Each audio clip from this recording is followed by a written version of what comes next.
Hey guys, Mike Murtis, Gamer Logic here, and on this video we are actually going to be playing some best of that I caught during the Frank Cifaldi Howard Phillips panel for Midwest Gaming Classic 2019.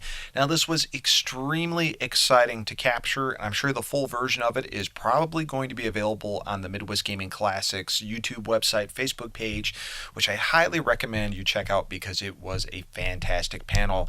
You know, growing up as a little kid, I always wanted to be Howard Phillips. I thought he had the coolest job in the world. I mean, let's face it, the guy got to decide what games came over to North America for the variety of Nintendo titles, NES titles that were released back in the day. So it was great finally having him out to Midwest Gaming Classic. And of course, Frank Cifaldi, who is a part of the Video Game Preservation Society, his self-funded project, and something that's really growing. Very cool to see him out at Midwest Gaming Classic as well.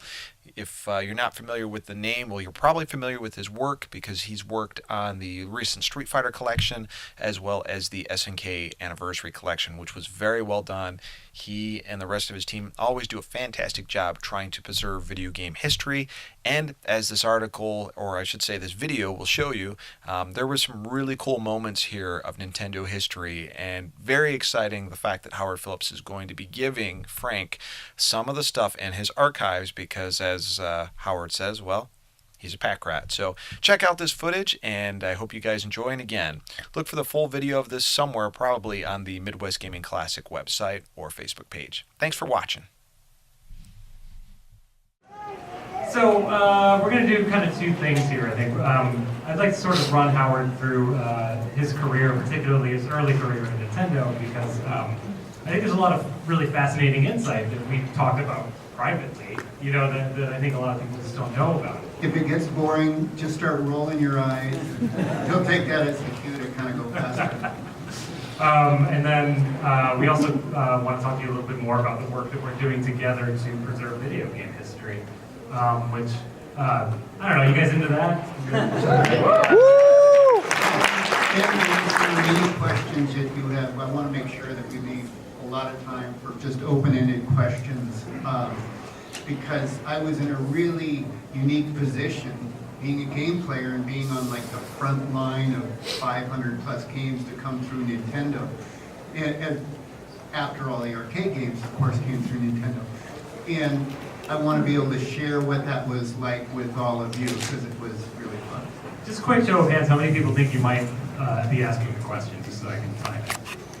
Okay, that's a pretty healthy number, cool. I hope to see more of you asking questions.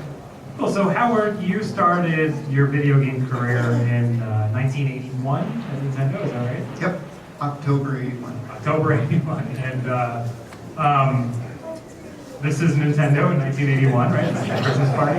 Yeah, I'm the geeky looking guy on the far left there, wearing a suit because we were dressed up for a Christmas party.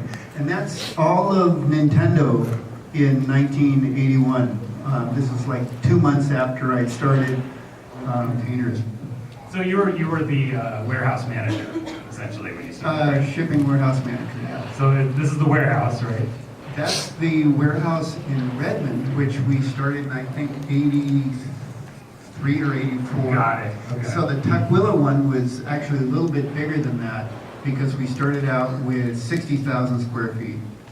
That was just a big empty hall with a small office at one end of it where Arakawa and Ron Judy and Al Stone hung out. And then also there's a little service area in the back where John Pedersen would repair circuit boards that didn't work, where the distributors would send them, or operators would send them back to us for repair. That was 60,000 square feet, and we would fill it up with arcade games and then ship them out every day. But we had to expand because we got so many arcade games that volume started getting so high that we doubled, and we leased another 60,000 square feet. So we had 120,000 square feet, and we literally would fill it up with arcade games. And then that wasn't enough because we started doing final assembly work, so we would get all of the monitors and PC boards and the control panels sent in from Nintendo in Japan, and then we would manufacture cabinets locally and then do final assembly work. And then we needed even more room, so we ended up with 180,000 square feet, of which I was the shipping warehouse manager. And then we built this building out in Redmond, in the market regularly. Yeah, so you were basically the one who was opening the mail from Japan with the brand new games in it, right? Yeah, which was very cool. Just imagine you get a bill of lading that says a whole bunch of Japanese characters, didn't read Japanese, but then it said video game on the top of it. So you knew it was a video game, but you didn't know what it was. And I get a big crate, and I'd open it up, and it would be some crazy new game product or some Game & Watch or something. So I got Sky Skipper that way, got Popeye that way, got all the Game & Watches that way, got the Famicom that way, didn't know it was coming, it just showed up. You just go and plug it into the wall and see what it does. So these are some pictures that you took around maybe 83, 84 with some of your coworkers, right? Yeah, so that's Arakawa, Ron, Judy Elstone, and Howard Lincoln. And they were really the core of the company. A lot of people think of Nintendo as this huge company. We had, I think by the end of '84, I think we had 30 people working in the company. And it was by the end of '86, I think we had 60 people working. So this is after we'd done the launch and on everything. So it was a really small company, a small group of people with, I would say everybody doing everything, but the truth is that Ron and Al never moved it, never used a hand truck. Neither did Howard Lincoln. Mr. Arakawa did on a couple times, but we took the hand truck away from him because he was too tippy. And then who are these two? This is a little bit later when Nintendo got corporate. I guess the other guys kind of look corporate, but this is Bruce Lowry and Frank Ballew's. Bruce Lowry was their consumer products guy before NES, so he was doing consumer products, selling the Game & Watches. And Frank Ballew's, who's I'm not sure which other arcade game company he came from, but he ran arcades.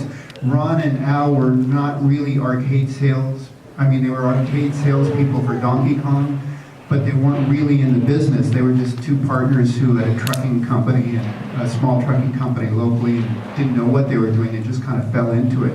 And Frank had a background in working in the arcade industry as a sales, so he came in as the head sales guy.